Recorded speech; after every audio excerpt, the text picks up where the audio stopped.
राम मंदिर प्राण प्रतिष्ठा की प्रथम वर्षगांठ एवं महाकुंभ 2025 के शुभ अवसर पर कुष्ठ आश्रम शिल्पग्राम रोड ताजनगरी आगरा में चल रही श्रीमद् भागवत कुष्ठ आश्रम के जो कि पिछले 6 दिनों से वृंदावन धाम बना हुआ है। पिछले 6 दिनों से चल रही श्रीमद् भागवत कथा के 6वें दिन बुधवार को श्री कृष्ण रुक्मिणी विवाह हुआ। भागवत कथा के व्यासपीठ पर कथावाचिका पूज्या पम गरिमा किशोरी जी ने पंचम अध्याय का वर्णन किया। उन्होंने कहा कि महारास में 5 अध्याय हैं। उनमें गाए जाने वाले पंचगीत भागवत के पंचप्राण हैं। जो भी ठाकुर जी के इन 5 गीतों को भाव से गाता है वह भव पार हो जाता है, उसे वृंदावन की भक्ति सहज प्राप्त हो जाती है।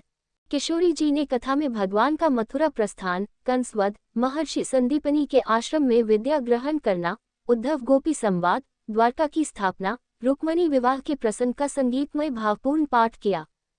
आस्था और विश्वास के साथ भगवत प्राप्ति आवश्यक है। भगवत प्राप्ति के लिए निश्चय और परिश्रम भी जरूरी है। भगवान श्री कृष्ण रुक्मिणी के विवाह की झांकी ने सभी को खूब आनंदित किया। कथा के दौरान भक्तिमय संगीत ने श्रोताओं को आनंद से परिपूर्ण किया। उन्होंने कहा कि जो भक्त प्रेमी कृष्ण रुक्मिणी के विवाह उत्सव में शामिल होते हैं उनकी वैवाहिक समस्या हमेशा के लिए समाप्त हो जाती है। किशोरी जी ने भागवत कथा के महत्व को बताते हुए कहा कि जो भक्त प्रेमी कृष्ण रुक्मिणी के विवाह उत्सव में शामिल होते हैं उनकी वैवाहिक समस्या हमेशा के लिए समाप्त हो जाती है। कथावाचक ने कहा कि जीव परमात्मा का अंश है। उन्होंने कहा कि आस्था और विश्वास के साथ भागवत प्राप्ति आवश्यक है।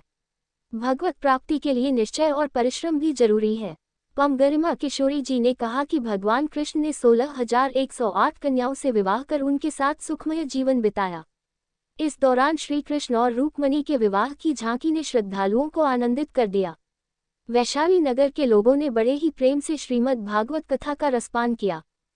कथा में परीक्षित चंद्रशेखर एवं राधिका, मुख्य यजमान गोवर्धन सोनिया सोनेजा, श्याम चांदनी भोजवानी, दिनेश जया वर्मा, सुमन भारद्वाज, गुरदयाल सुनीता पाराशर, डॉक्टर सुमन, राधा तीर्थनी, राकेश अग्रवाल, विजय गुप्ता, पवन अग्रवाल, धर्मेंद्र आर्य, बंटी करेरा, मोतीराम ममलानी, योगेश जारानी, अमरलाल खोरेजा, गुरमुख व्यानी, मनोज गुप्ता, संजय नोतनानी, भीष्म लालवानी, श्रीनिवास अग्रवाल। जय जय श्री राधे। वृंदावन धाम बना कुष्ठ आश्रम, प्रभु की अपार अपार कृपा। कुष्ठ आश्रम में जितने भी रह रहे लोगों और आसपास जहाँ तक पंडित गरिमा किशोरी के मुखार बिंद से श्रीमद् भागवत कथा के जो विचार पहुँच रहे हैं, निश्चित ही धरती पे स्वर्ग का नज़ारा है। और आज 6वें दिन की कथा में रुक्मिणी मंगल विवाह, जो दीदी ने जिस तरीके से रुक्मिणी मंगल विवाह की कथा और पूरी श्रीमद् भागवत का सार आंसुओं से हमारे नेत्र भराए हैं।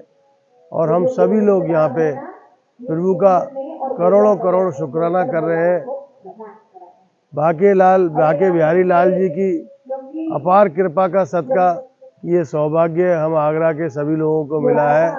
सभी जितने भी मेंबर हम लोगों को मिला है, निश्चित ही सभी सौभाग्य है। और इसी तरीके के हम लोग कार्यक्रम करते रहे जहाँ पे भाव, श्रद्धा, भावना, आस्था अभी तक ना इन लोगों ने वंचित रहे हों। जो ये लोग वंचित रह जाते हैं, हम लोगों को ऐसा सौभाग्य मिलता रहे और हम इन लोगों की सेवा करते रहे। हम एक बार फिर सभी को आज 22 जनवरी श्री राम अयोध्या का जो अंग्रेजी तारीख के हिसाब से आज वर्षगांठ बनाई है हम लोगों ने यहाँ पे कुष्ठ आश्रम में, सभी को फिर बधाई देता हूँ। जय श्री राम, जय बाके बिहारी लाल की, जय जय श्री राधे। अपना नाम बताओ। मैं सुनीता पाराशर। कुष्ठ आश्रम में आज 6वां श्रीमद् भागवत गीता का दिन था और इस दिन रुक्मिणी मंगल को बड़े उल्लास के साथ मनाया गया। और सभी भक्तजन लोगों ने सभी ने सहयोग किया और सभी मिलकर इसको बड़े प्रेम पूर्वक उल्लास से मना रहे हैं। कल अंतिम दिन है, तो भक्तों से निवेदन है कि सभी लोग ज़्यादा से ज़्यादा संख्या में आए और इसमें सहयोग करें और श्रीमद् भागवत गीता को संपूर्ण करें। आज भागवत का जो है कुष्ठ आश्रम में भागवत का जो चल रहा है, आज 6वां दिन था। आज रुक्मिणी विवाह हुआ है। गरिमा जी के मुख से बहुत अच्छा, सबने बहुत अच्छा भाव विभोर सब हो गए हैं। सबने बहुत आनंद उठाया, नाच गाने हुए, कुछ लोग जो हैं राधा जी के वो से रुक्मिणी जी की तरफ से थे, कुछ कृष्ण की तरफ से। घराती बाराती सब सम्मिलित होकर सबने बहुत उत्साह से जो है शादी ब्याह का बहुत अच्छा आनंद उठाया है। अब यहाँ खान पान चलना है, घराती बारातियों का सब पूरा स्वागत से किया गया है, बहुत अच्छा वर्णन हुआ है।